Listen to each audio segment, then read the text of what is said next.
In this video, we're going to go through solving rational equations.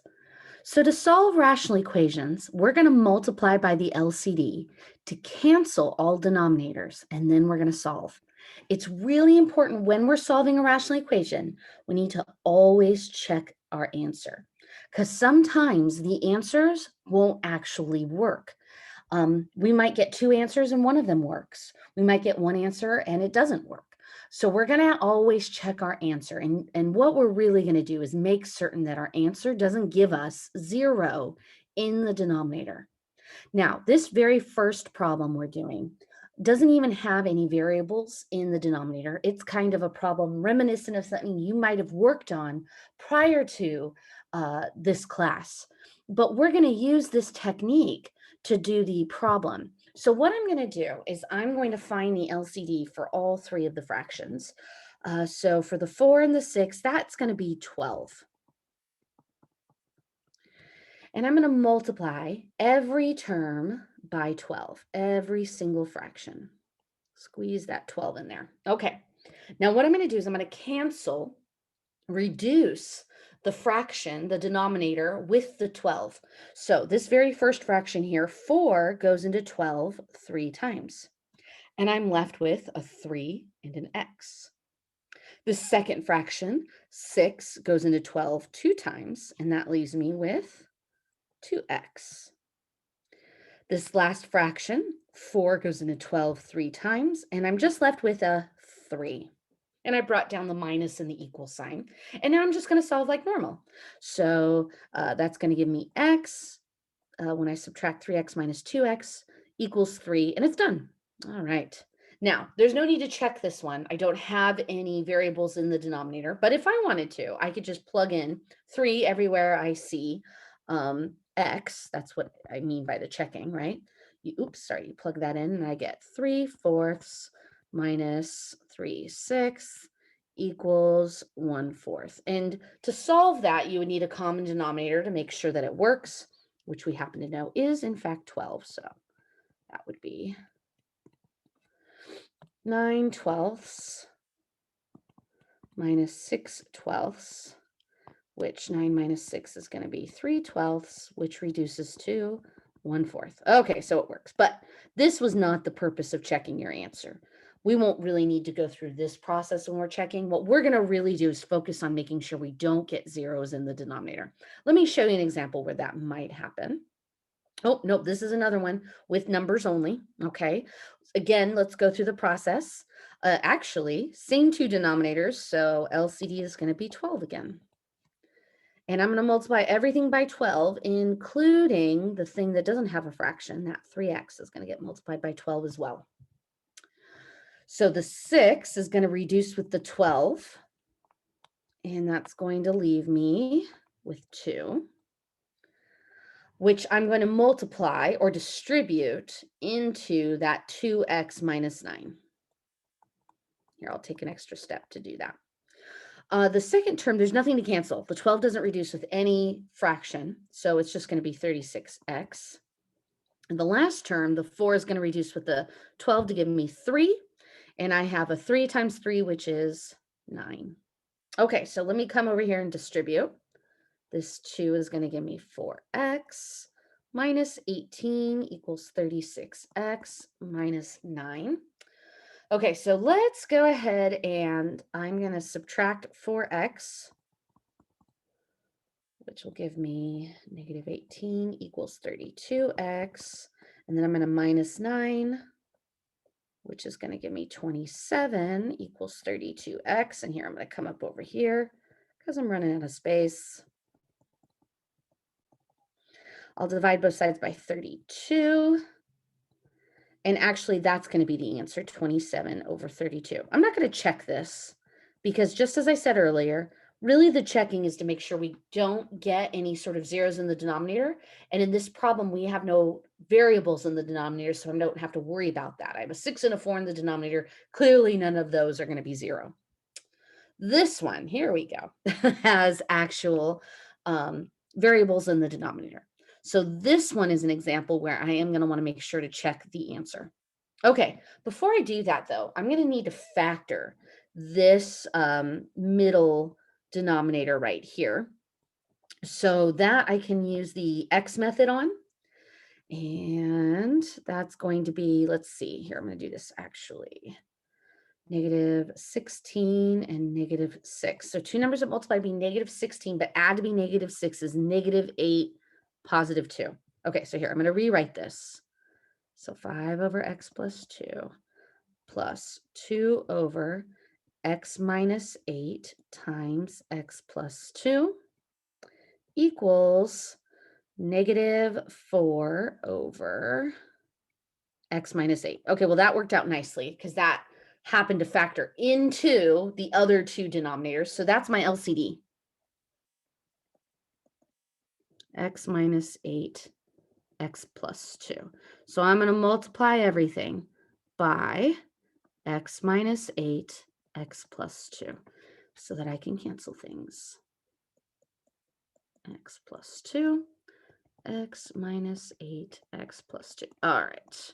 So first one, x plus 2 cancels. And we're left with 5 times x minus 8, which I'll distribute. You can distribute it now if you want. You can distribute as you pull it down. There's nothing wrong with that. Second term, everything cancels. X minus 8 and the x plus 2. And I'm just left with plus 2 from the numerator. This last one, the x minus 8 is going to cancel. And I'm left with negative 4 x plus 2, which I'll distribute. Okay, so let's distribute this. So this is going to be 5 x minus 40 plus 2 equals, distributing that negative 4 will give me negative 4x minus 8. Okay, so let me just combine this 40 and 2. That's going to be a negative 38. And then I'm going to add the 4x. And at the same time, I'm going to add the 38. I'm going to do 2 steps at once. So that 5 and 4 is going to be a 9x. That 38 is going to cancel completely. And so is this negative 4x and positive 4x. And that's going to equal then 30. And then I'm going to divide both sides by 9. Okay, so that can be divisible by 2. So that's going to give me 10 thirds. All right, and I just want to double check to make sure that 10 thirds isn't going to give me a 0 in the denominator. And when I look at this first denominator, negative 2 is what's going to give me a 0, right, in this denominator. So that's good. And that's also going to give me a 0 in the second denominator because this is the factored version, right? X minus 8, x plus 2. And if I plug it in here, it's also not going to give me 0. 8 would give me 0. So that's our answer. 10 over 3. Let's try another one. So for this one, let's see. For the x and the x squared, that's going to give me x squared as part of the LCD. But I also have that extra 4. So I'm going to throw that in as well. Okay. So I'm going to multiply everything by 4x squared.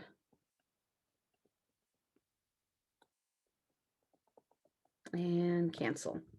Okay, so x squared cancels on the first one, and I'm just left with 4 times 1, which is 4. X cancels on the next one, which just leaves me with a 4x times 1, which is just 4x. And this last one, 4 cancels and leaves me with 3x squared. Okay, so this is a quadratic, which means in order to solve it, I need to get it equal to 0. So I'm going to move the 4x and the 4 over to the same side as the x squared. And I'm going to try to factor this.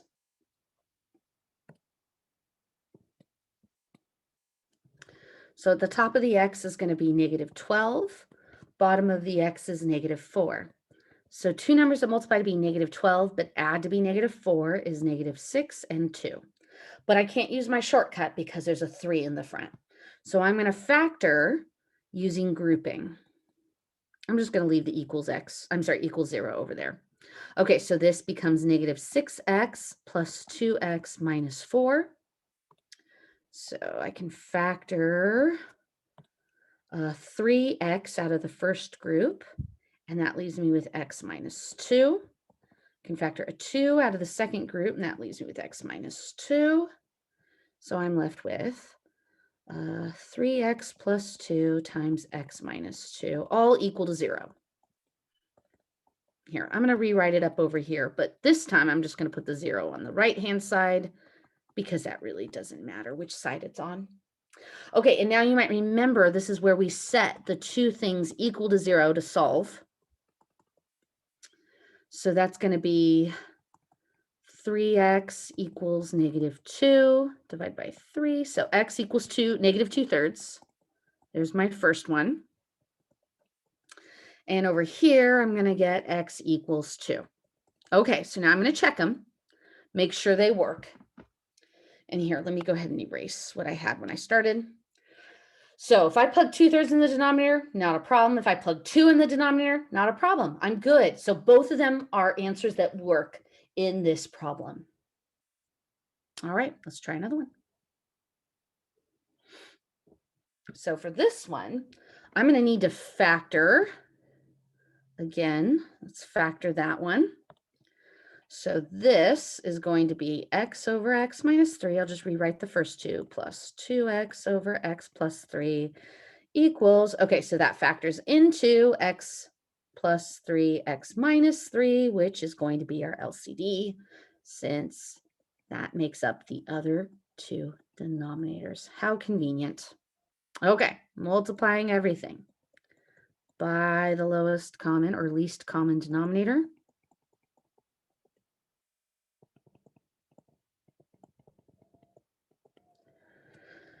And what we'll be left with then, or I should say what cancels then on the first one, is going to be an x minus 3.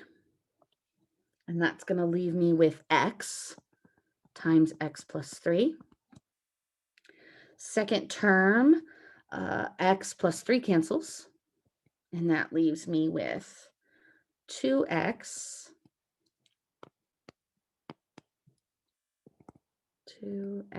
times x minus 3. Battling the computer again for switching colors. The last one, both denominators cancel. And that leaves me with 18. Okay, so let's multiply, see what we got. So this is going to be x squared plus 3x. It's going to be 2x squared minus 6x equals 18. So I'm going to have another quadratic again. Let me go ahead and combine like terms here on the left first. 3x squared. These two are going to combine to be negative 3x equals 18. Okay, so I'm going to move the 18 over, minus that from both sides. And I actually have a GCF of 3 that I'm going to factor out before I do any factoring. So it's going to be x squared minus x, and that'll be minus 6 equals 0. Okay, so I'm going to factor this quadratic, and I'll get to use my shortcut. So two numbers that multiply to be negative 6, but add to be negative 1 are negative 3 and positive 2. And I'm going to come up over here and write that. So 3 times, that's the GCF. Okay, so then I have x minus 3, x plus 2, all equal to 0. So I'm just going to set these two factors equal to 0. I'm just going to ignore the 3. The GCF just sits there. So x minus 3 equals 0 is going to give me x equals 3 as one possibility. And x plus 2 equals 0 is going to give me negative 2 as the second possible answer. All right, I'm going to check, see if they work in the denominators. And lo and behold, 3 is going to cause me a problem. Because if I plug 3 into this first denominator, I'm going to get 0. And if I plug it here into the last one, I'm going to get 0. Negative 2 is not a problem, but 3 is a problem. So this is not going to be part of the answers. The only answer that's going to work is the negative 2. So you want to make sure that that doesn't happen, that we don't get 0 in the denominator, because if we do, that's going to need to be thrown out as a possible solution.